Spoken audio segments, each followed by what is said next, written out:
outside corner and you know what you're doing.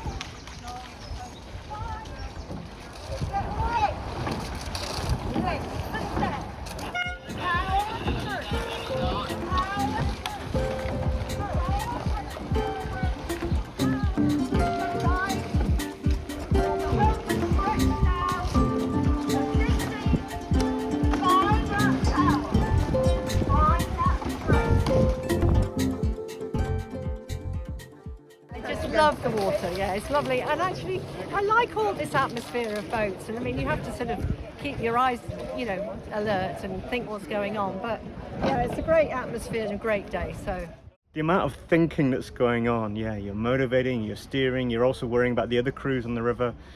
And there's this huge trust relationship between you and the crew. The crew has to have complete trust in you. And I think Rosie's got that completely with the crew, so that's great. 8 years ago, I was a really busy person. I had a full-time job as a clinical nurse specialist. I had 3 teenage children. I rode. I had lots of interests. I was just very busy. And then one day, beautiful spring morning, I was cycling to work and I just felt that my bicycle the wheels wouldn't go round on my bicycle. And I thought, well, there must be something wrong with the bike.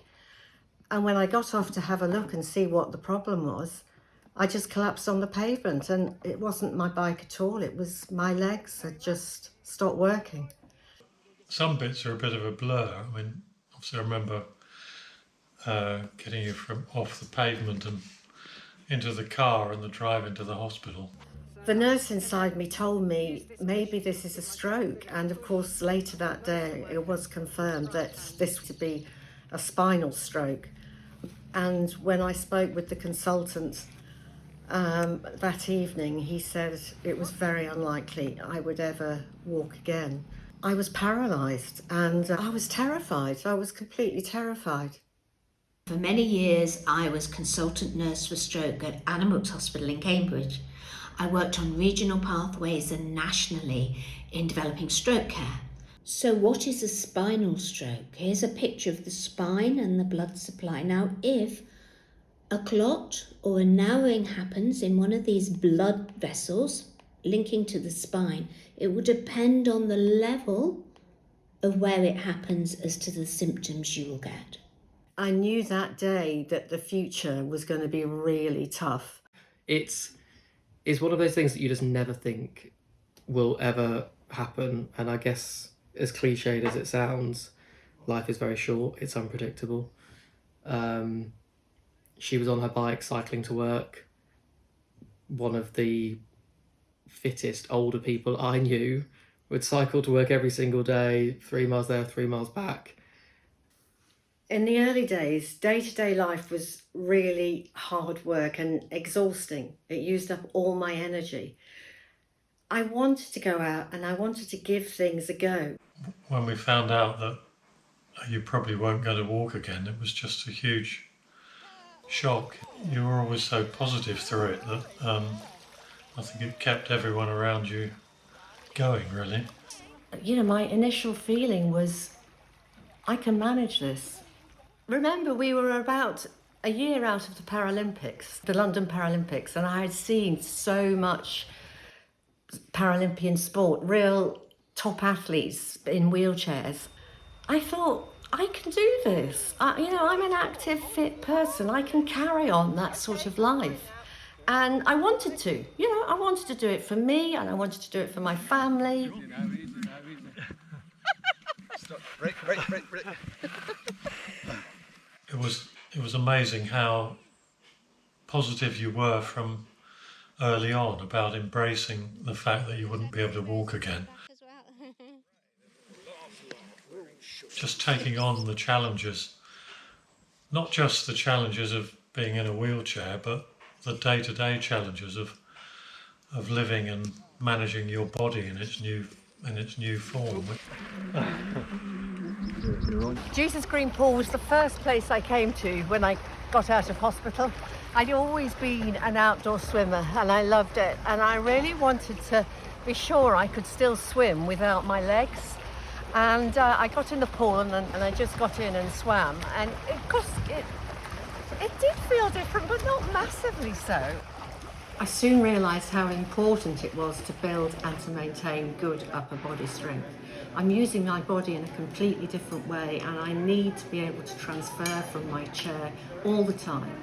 So I checked out at local gyms, and I've been so fortunate in meeting and working with Tris, who has been such a great coach and trainer. If someone's looking to improve their fitness and strength, which helped Rosie so much, it can be really important to get some qualified or professional help. So I'd definitely say, don't be shy in reaching out to people, getting out there, visiting maybe even multiple gyms, try and find a trainer who's open to helping for you, because I know myself that they will find it very rewarding and valuable as well to help out. I've known Rosie for about 10 years, I suppose.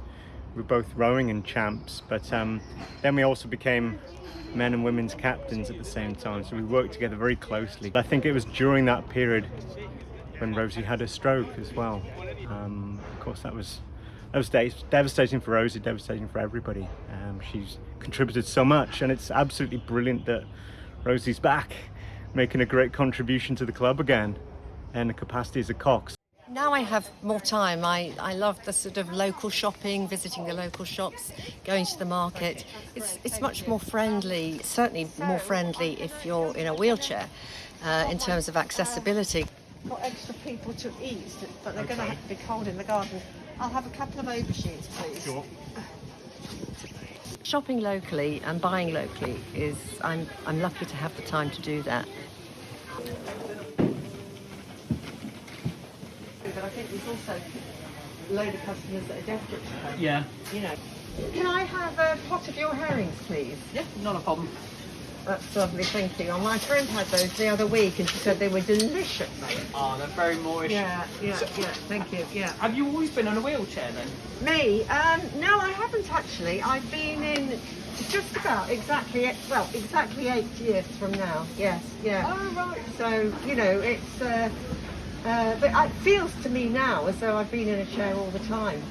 Yeah. Yeah, because, one of my best friends, I asked him before because he's got cerebral palsy, and it's a case of that he's always grown with it, so I didn't know whether it was right. something that you've grown to adjust to, or Yeah. something that you're just used to as an everyday life. Yeah, well, I mean, I think, something like cerebral palsy, when you've known nothing else, it's right. And I think sometimes when you come to disability, you're later on in life and you've got to adjust to it, then some people find it a real challenge. Yeah. And it was a challenge to begin with. But now it feels like second nature. And there are some things that I miss, but there are lots of other things that I've taken on board that are new and good and exciting. So I have more time to come to the market and sort of engage in the local community, which is all positive for me. Yeah. More time to come and see what fish you've got. So there's lots of positives.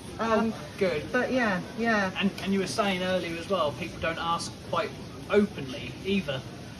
A lot of people, no, that's great that you can ask me that, and I can share it. And it's lovely to have a normal conversation, because a lot of people will be hesitant or not say anything, and it's just it's like the elephant in the room, not to mention, but it's all the thing to mention and ask. And that's right, absolutely, yeah. I mean, it is.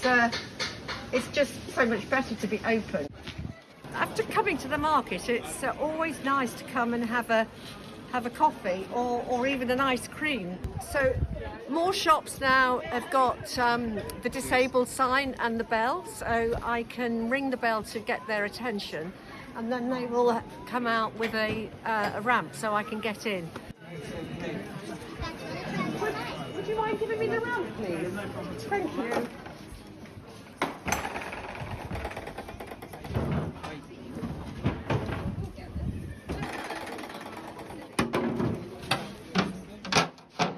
Brilliant.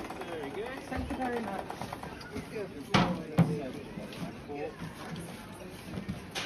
Hello, thank you. I want to finish. Might have actually already ordered coffee, has she? No. Okay, so a flat white. Is it a flat white? And can I have a cup of Tea, please. I haven't got the Wi-Fi. Excuse me, would you like a handrail? Oh gosh, that's fantastic. Do you mind? No, not at all. That's lovely. Thank you so much. That'd be a real help. I'll follow you. Okay. Thank you. No problem. The difficulty for me pushing single-handedly on these cobbles with a hot drink is that I could easily spill it on my legs, and because I don't have any sensation there, then there's a chance that I could burn my skin without realising it.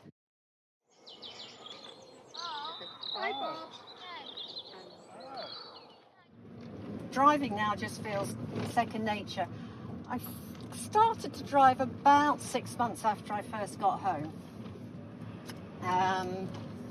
And it took me about 3 months for it all to come together. I remember when I started to do it, I would count how many times I lifted the chair in and out, and if I'd done 3 journeys in one day, I thought, phew, I'm not doing any more for the next week. But now you just do it without realising it. Here we've got the hoe, which allows me to do a lot of clearing and just turning the soil over. That's what they're going to get. I love going to the allotment, and after the accident I thought I'm going to carry on. I got somebody to help me build raised beds, and so I can grow things really relatively easily. I love being there. I meet friends there. I meet Nessie and her granddaughter Edie. And I love growing flowers as well as vegetables, and this time of the year it's colourful. I've got nice beetroot growing and spinach and courgette, so it's a feast. It's so hot today. I know, I came out in my shorts and I brought strawberries. It's freezing, pouring with rain, isn't it? But we make do, don't we, with our polythene, yeah. And Edie's got the best place in the shed. Yeah. English weather, Edie. Just over a week after my spinal cord injury, the physios took me down to the gym and I got to use this bit of equipment. So, as you can see, I came to the edge of my chair, placed my feet on the floor. My knees are supported by a strap. I managed to lift myself up, and with the help of these straps, which support me on the knee and then this one on the hips, I can't tell you, I was standing up. And I just never ever believed that I would stand again. I thought that was it, I was going to sit down for the rest of my life. And I just felt on top of the world. It was the most wonderful feeling to have my body straight and to have the height, because sitting down, if you suddenly, it takes time to adjust to the fact that you're lower than everybody else. And here I was standing up. So this bit of equipment, which I'm not that keen on now, I've got over the initial excitement, is I should use this most days. I try to use it 3 or 4 times a week. It's good for me to keep, lengthen out my spine. It's good for the bone density, to put the weight down through the hips into the feet. So I stand here and fiddle around on the phone or read a book or send emails. Getting out is the reverse of getting in. And there we are, my standing frame. Just difficult to imagine from outside, but really a huge, huge challenge to take on. But the bit that people outside also don't see is that when you do find that positive cause and you face it with such courage, there will be times, particularly in that first year, there were quite a lot of times because of the intensity of the pain, where you do feel that life is unbearable still, and you need people to hold you and take you through that period. And my dad always being there and just like making up cups of tea or lighting the fire or helping her with wheelchair equipment or rubbing her feet, all those little things, or just being emotional support. I think it's just, I don't think she'd be able to be where she is without him. And so I'm very grateful for their relationship. It's difficult for me to explain my pain so that people can understand it, but it definitely defines my life. I have two disabilities. My paralysis, which is visible and everybody can see it, and then my pain, which is invisible, and it's only me that can really understand it.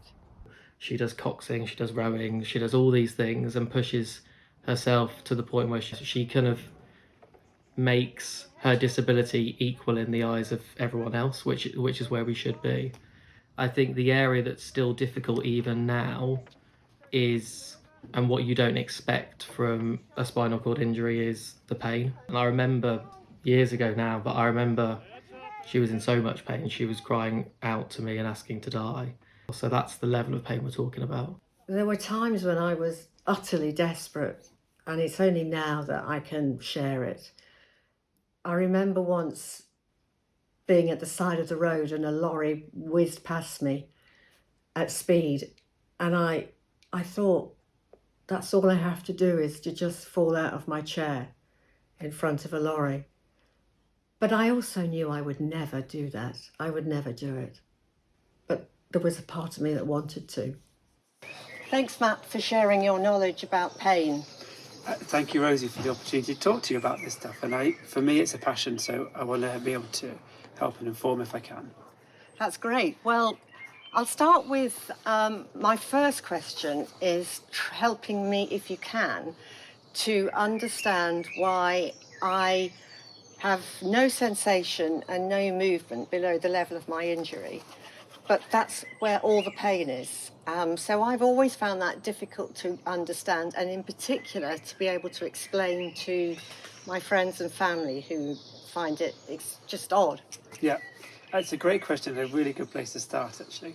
So most people, or many people, will have heard of phantom limbs for people with an amputation. Right. But they still feel the sensation or the presence of a limb, and often pain in the limb that no longer exists. And it's really the same physiology for post-stroke pain, and why people feel pain below the level of the stroke. And we have to, first of all, get through some terminology. Right. And the nervous system is very structured system.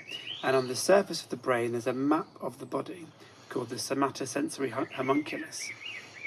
And every part of the body is represented here. The feet, the legs, the trunk, the arms, all have a representation on this body map. So when the amputation or the stroke occurs, everything above the stroke is still as it ever was. And so the nerves are still travelling from the legs up to the leg area of the brain. Right. And so that part of the brain is still expecting to receive information. And what often happens is at the level of either the amputation or the stroke, the nerves at that break point become, they try to reorganise themselves. And that reorganisation can often have what's called ectopic discharge. So that's a random firing of the nerves. And from that point of damage, all the way up the spinal cord to the map of the brain, that message or signal continues all the way, and the brain receives that signal and thinks, it's coming from my leg. So that's really interesting, because that would explain maybe that sometimes, but not always, I couldn't touch my leg, and I couldn't put trousers on because it would fire off. It just made the pain so much worse. Is that right? That makes sense. There's also another process happening here. So that we talked about the scar tissue at the level of the stroke or the amputation. Yeah. The other thing that can happen is the nerves in the spinal cord themselves can become more sensitized and almost more alert to things that are going on. And when that happens, sensations that were previously not painful, like the sensation of pulling on a sock, which feels like a touch sensation when the nerves are fine. Yeah. Because the nerves in the spinal cord are now so alert, and it's called sensitization. They're so sensitized to anything coming in. Yeah. They translate that message into a pain message. And that's the scientific name for that is allodynia, when a sensation that shouldn't be painful is painful. Right, okay. And we often, in the field that I work in cancer pain, that's often an experience that cancer patients have, where previously the sheet over the bed or the clothes that you wear become excruciatingly painful. If only I'd known this earlier, then understanding something helps you accept it. To hear the voices and the experiences and the lived experiences of people with chronic pain helps us to develop interventions and pain management programs that really reflect the people who are going to benefit from them. Right. And that's, yeah. I think, where the future of pain management research should be. I've tried to talk about it before, but it's just been too emotionally painful. And it's only now, really, that I can be more open and honest about the past few years. But I want people to understand that they can get there if they get the right level of support. The other thing is, it's about the language of pain is not because you want somebody to give you sympathy, but it's really that you want them to understand why you can't behave in certain ways, why you can't involve yourself in the same way that you used to, or why you might have to cancel at the last minute. And Helen's just going to protect my head, so Yes, I'm okay. going to go. We're going to move on the go. Sometimes I fall out of my chair. It just happens. I've learnt a really good skill to teach people how to help get me up off the floor. And what we call it is the scoop recovery. There we are. Well done. So you see, nobody hurts their backs that way. Well, that worked a treat. I've seen Rosie fall out of her wheelchair quite a few times, but I've never used that method to get her back in before, so I think that's the best way. On uneven ground, it often tips over, you know. So this is Addenbrooke Hospital, where I worked for many years as a clinical nurse specialist. I loved my job. It was very rewarding. It was very busy. After my injury, I did eventually have to accept I wasn't going to be able to go back to work. And that was tough. It was quite a big loss and quite a challenge. But then I moved into volunteering, and to begin with, I mainly supported people who'd had similar experiences as myself, and I mentored them as they were going through their recovery. Today I'm going for a walk with my friends towards Chadwick Wood, where there's wild garlic, and I'm hoping to see my first bluebells of the season. So the real beauty for me of this dry weather is to be able to get out on my chair on these dry country tracks.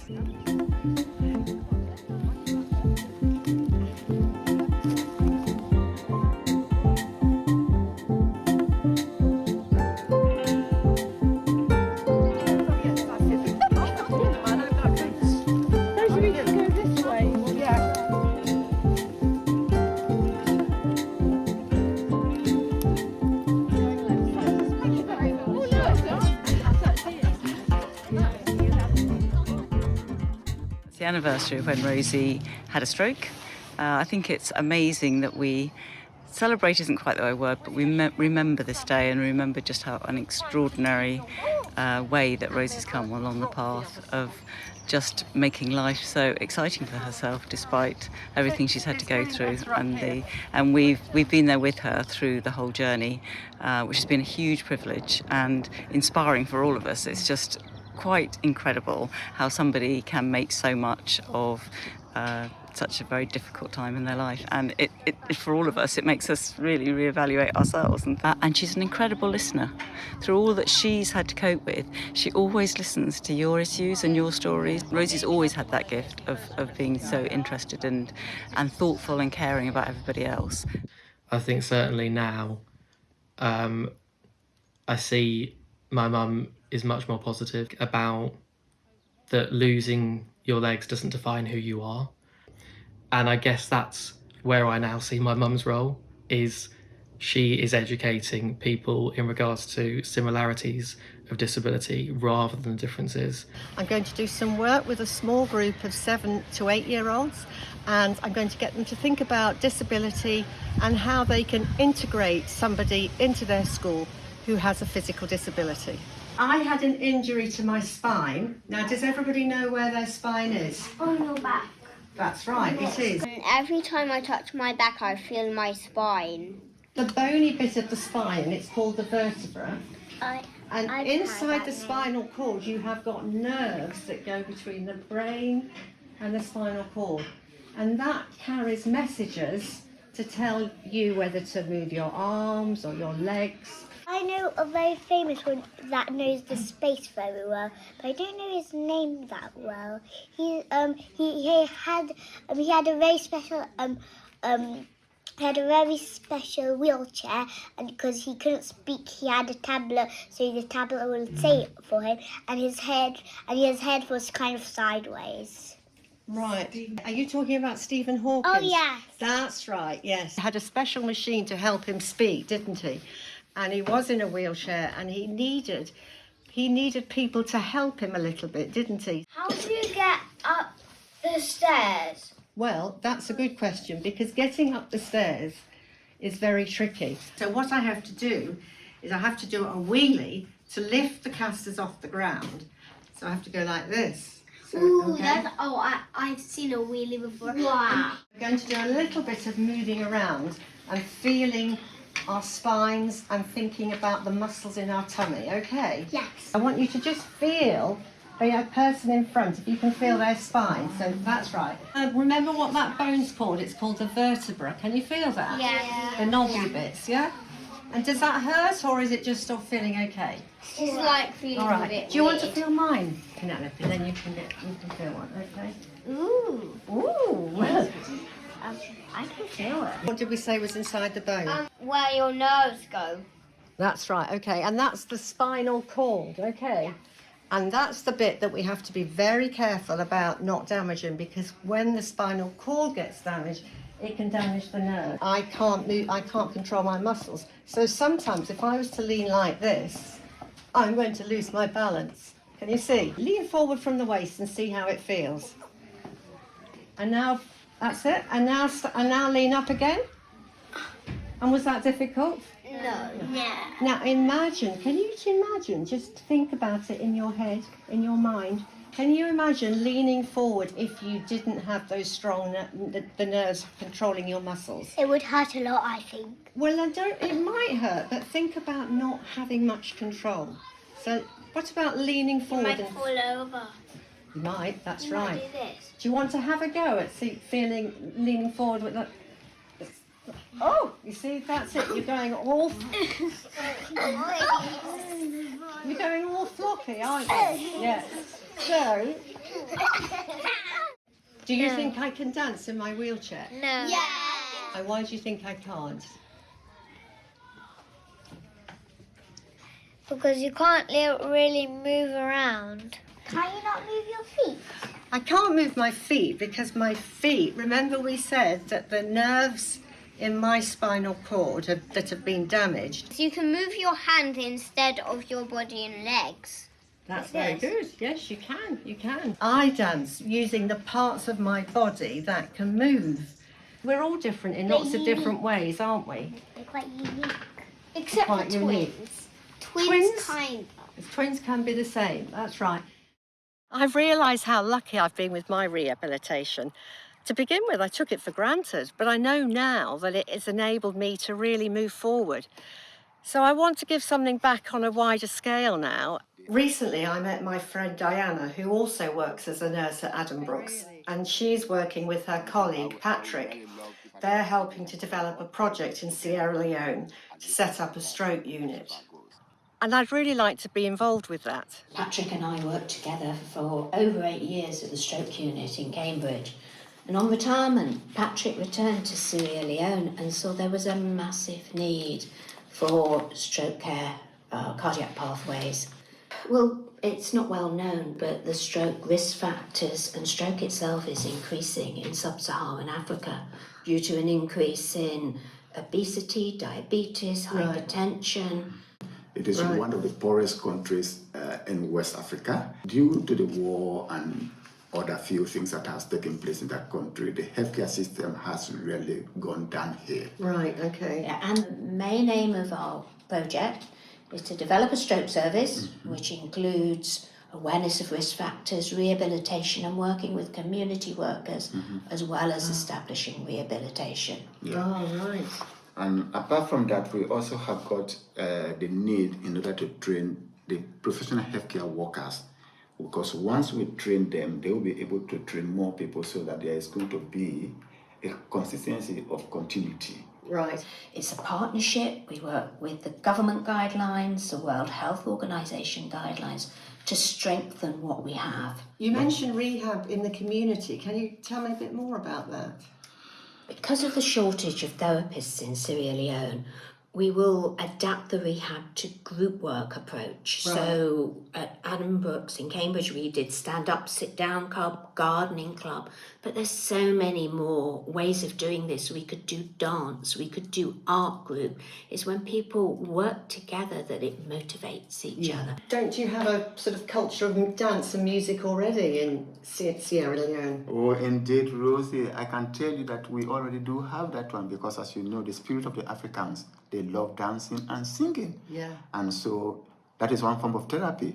Giving it time, let the music come in. Then just listening to how perhaps might the hand want to join in. So I trained initially as a dance movement therapist and loved the tools of that training that allowed me to understand how to engage with movement, with people. So yes, I've been doing this work for 30 years, worked very much in the community, setting up Dance for Health group.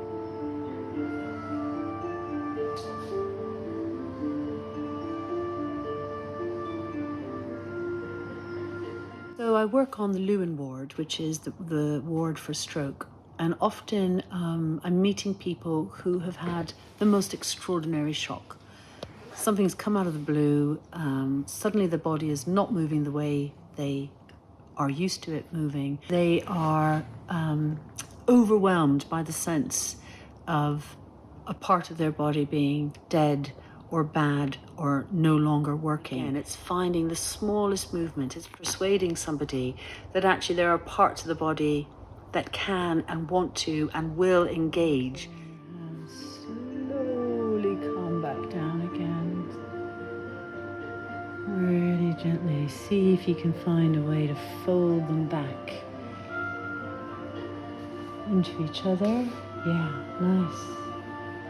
And bring that folding down towards the lap and the support of the legs. Sense of the nest. So it's fascinating to think about how this work could be carried anywhere in the world and the conversations you could have internationally with hospitals that are working with less clinical equipment but more of that access to the arts, and hospitals where there is an abundance of clinical equipment perhaps but less understanding of the arts. Release. That's it.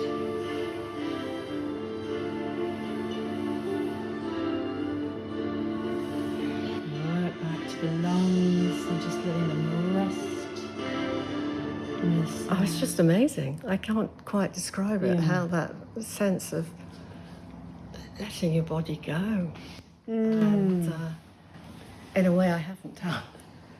And yet it's very natural to you, clearly. It's